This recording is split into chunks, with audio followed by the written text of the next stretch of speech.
smoke and haze, and see the outline of Pikes Peak, one of the 14ers here in the state of Colorado. 14er meaning a 14,000-foot high mountain. Here in just a minute, we're going to leave the houses behind and be in the foothills as we wind through the Big Ten curves and start gaining altitude. We're now climbing at almost a 2% grade. We'll stay at that all the way to the Continental Divide, and I'll give you more information about that as we go through. Thank you.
Nobody else gets to go that train. That's right.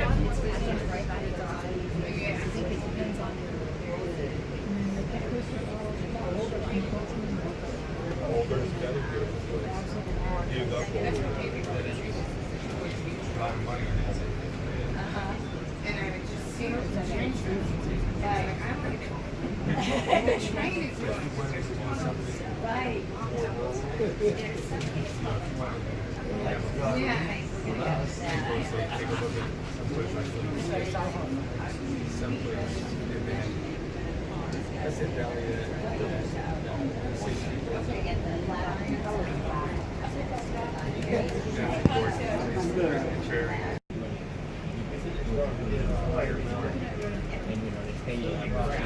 Yeah.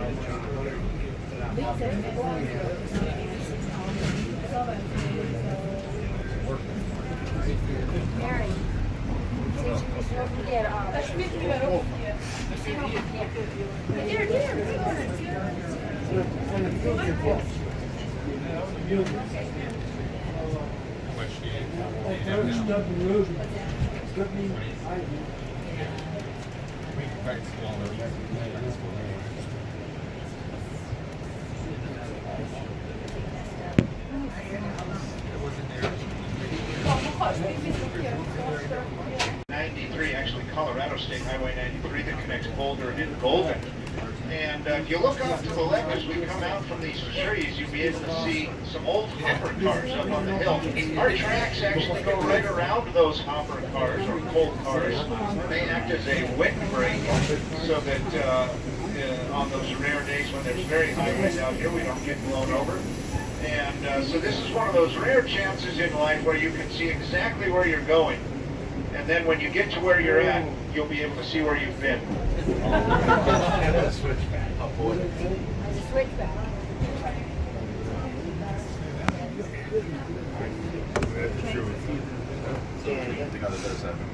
Yeah, full train cars. We're gonna go right by there.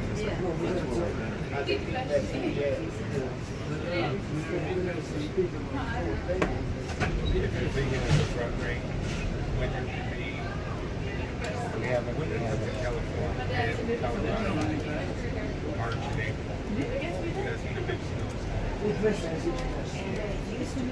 You can't avoid having them on the Yeah.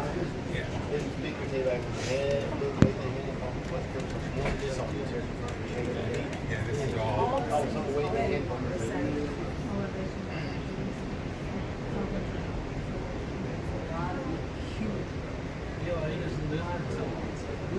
Yeah, take tail please.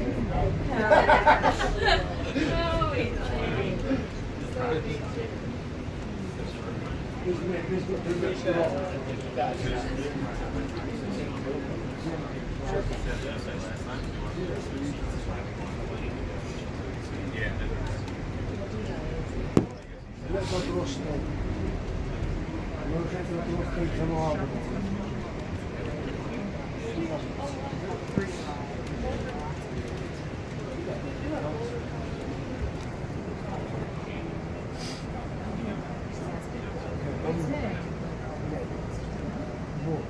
A lot of people like Denver. A lot of people say, I used to think Denver was the prettiest city I've ever visited. And then it got crowded. And it got crazy crowded. For us, we're used to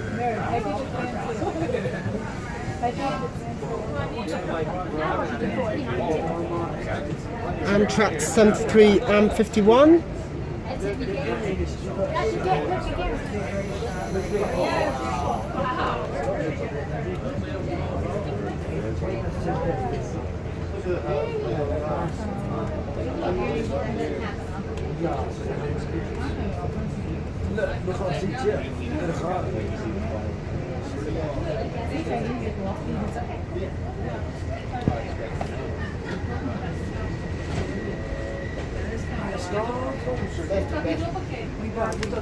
That's only that far.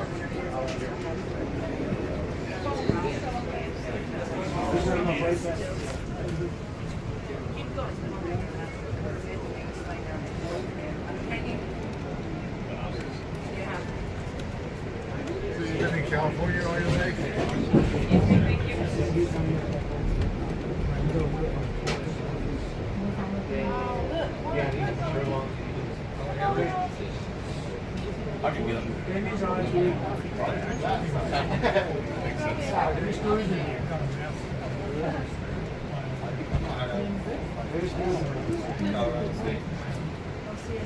Good morning, folks. This announcement is for those passengers in the observation car. We have some more people coming in. We ask you to be friendly and make space for people at a table if you don't already have 4 at the table. We do like to use all those seats, give as many people as possible a chance to enjoy our observation car. So please do not take up 2 seats. If you have bags or something, please confine those to just the one spot on the table in front of you and your one seat. Make it inviting so that other folks can enjoy our observation car.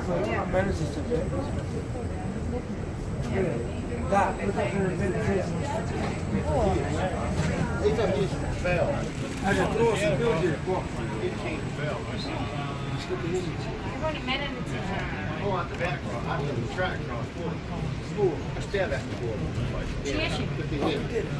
Ladies and gentlemen, Bradley Conductor. As we wind around to the Big Ten curve, you'll notice an awful lot of open prairie space. This does not come easy in a metro area of nearly 3 million, right next to the Denver metro area. It's primarily thanks to our friends in Boulder and also in Jefferson County, who have been buying up all of the open space land they can to hold at least a little bit of the natural prairie right at the foothills. In its closest to natural state that we can leave it at this point in history. So these hills that you see should remain the way they are and be undeveloped on this side of Highway 93 for the foreseeable future. It's a wonderful thing. It does tend to cause housing prices to rise a bit in the areas where there is development, but it also makes it worth living in those houses. Thank you.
This place right here.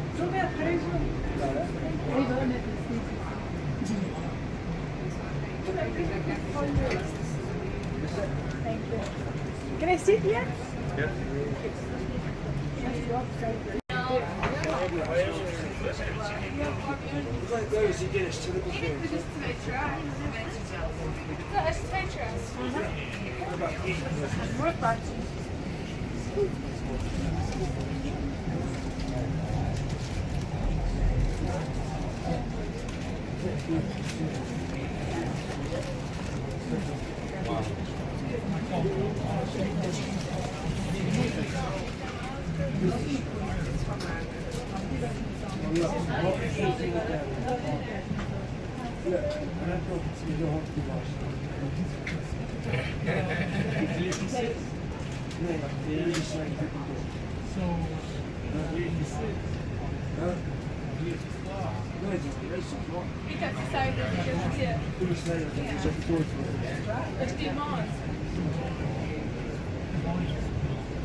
Were you a commander?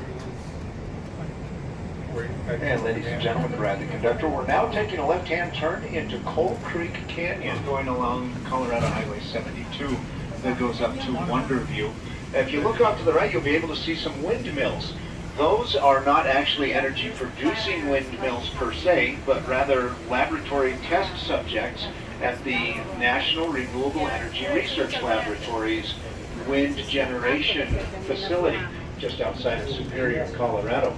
So those windmills are what the federal government uses to set safety and operational standards for the wind generation industry that is rapidly taking over electrical production, and it is a completely renewable resource. Also, as we go into Coal Creek Canyon, we're only going to go in a little ways, then we'll do a horseshoe turn and go back up to weave through the Flatirons formations near Boulder. The tunnels are going to start coming fast and furious. We're going to go through 29 tunnels in the next 30 miles.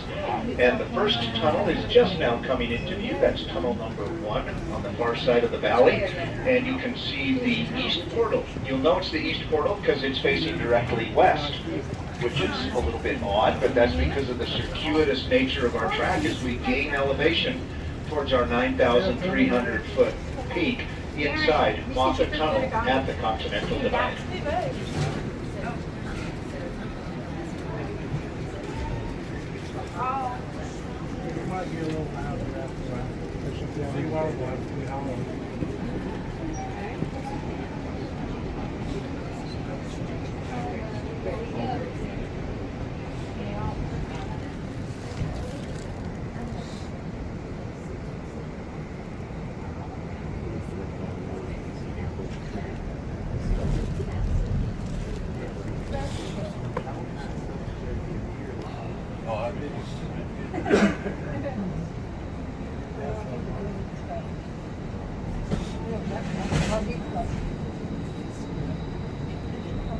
Ma sei liberato questo? No, tanto bene.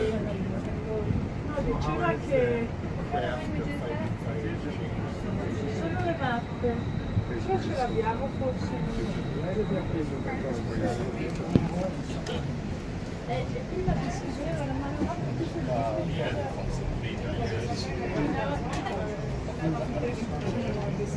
sì, sono questi qua, non so It is a nice one.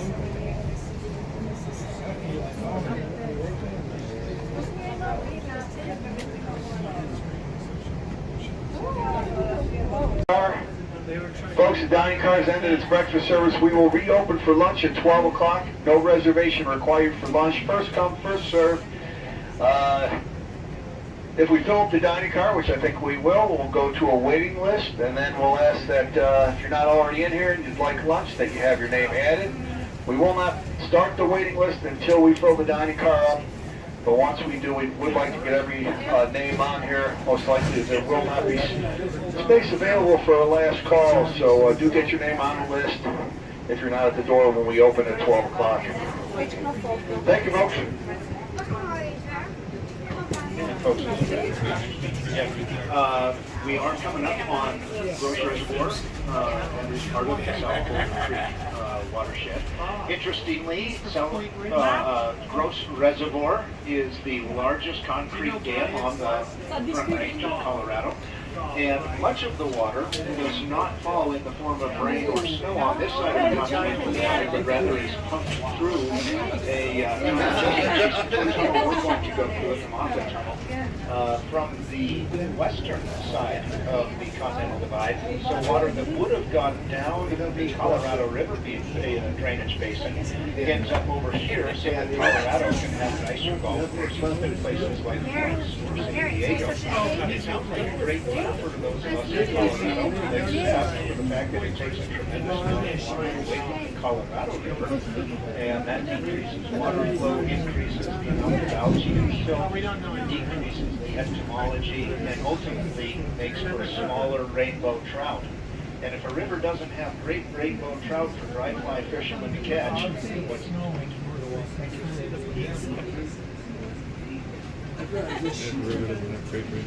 Oh, it's because it's focusing. It's focusing the ways they can be done.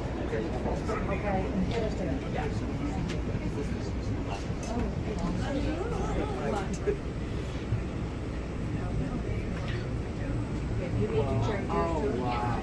Did you see that? I saw a track. Oh my God. Oh, really? Yeah.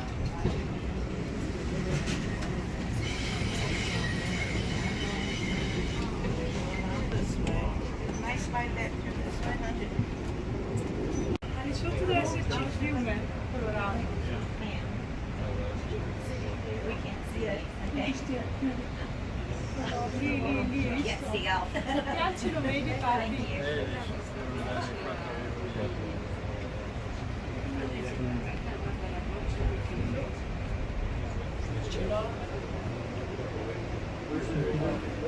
Oh wow. Komt lost.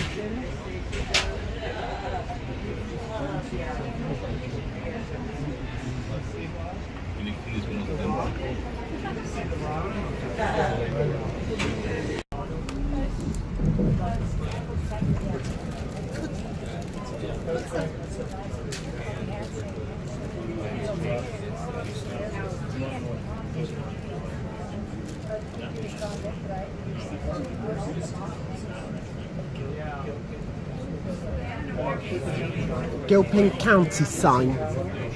Sorry? Gilpin County sign.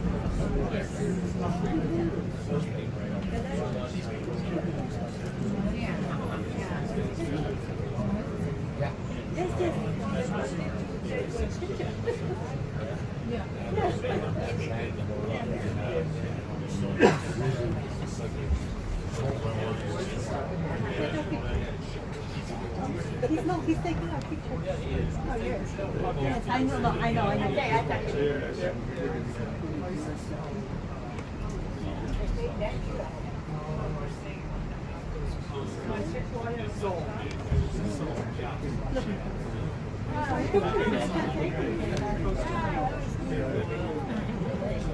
Yeah, no, we would. Okay, I appreciate that.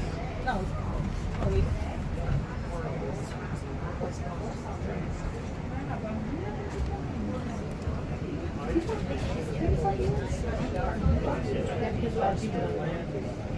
Yeah, I didn't realize. So yeah, there's turn my face. Yeah. Now I think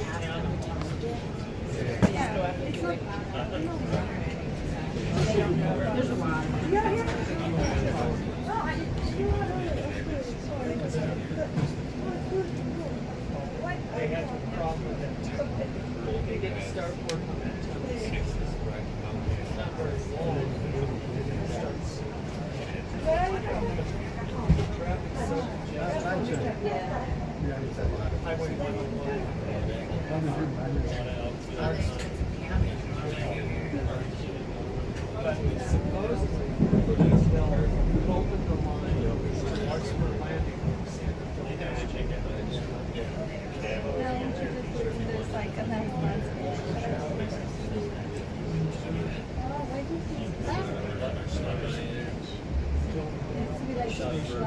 But it used to be like a nice Through the tunnel in soon, because So maybe once after we get that's it out. out, we do want all the doors Yeah, you put that in and don't get it in your cars eyes. so that I do like this and this. No, but not just don't get it in your eyes. Because of the peppermint. Yeah. rather than coming inside. It's going to be dangerous if it does get into our train cars. It's just not the most comfortable environment. So thank you for that.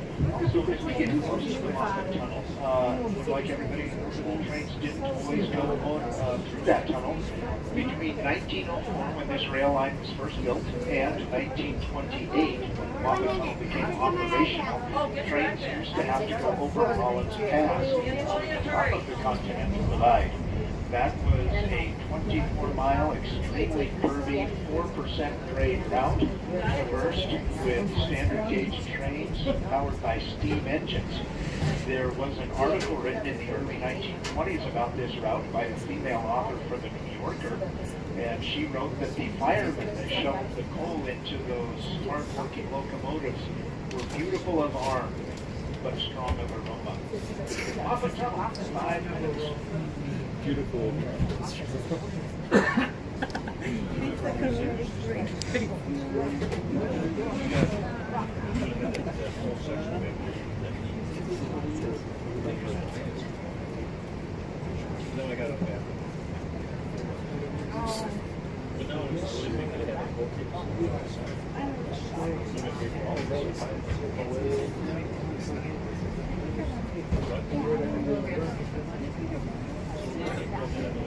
Oh, sure, but yeah.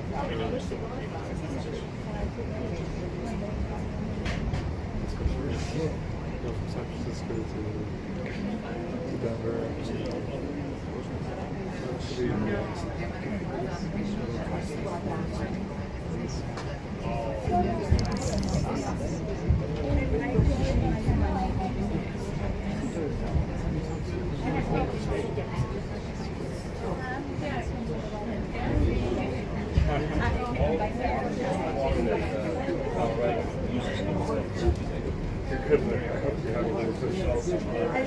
That's why I'm going United because you know.